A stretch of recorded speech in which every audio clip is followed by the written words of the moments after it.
2018-ից ամեն ինչ այդտեղ փոխել են, ու նայեք ինչա սկսել կատարվել, հա։ Նախ ում են նշանակում տնօրեն են նշանակում, ուրեմն Դավիթ Շանոյան անունով մեկին, ով հանդիսանում է, ոնց էր այդ բանի անունը, ում պրոտեժեն էր դա,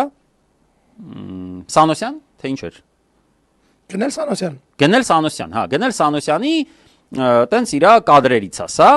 ու ուրեմն այն գլխից սա պրոբլեմատիկ կերպար է եղել, որովհետև տեսեք ինչա ինքը արել, ինքը հանդիսացել է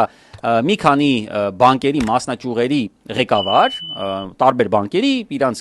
գավառում է կարծեմ եղել թե որտեղ, ու 102 միլիոն դրամի վարկեր է վերցրել սա, հետո սնանկության է գնացել, ճանաչվել է սնանկ, ու այս մարդկանց փաստացի բանկերին գցել է 102 միլիոն դրամ։ Սենց կենսագրություն ունեցող մարդուն այդ Գնել Սանոսյանը վերցնում է, բերում է նշանակում է Սևանի իշխանի պաշարների վերականգնման եւ ձկնաբուծության զարգացման հիմնադրամի տնօրեն։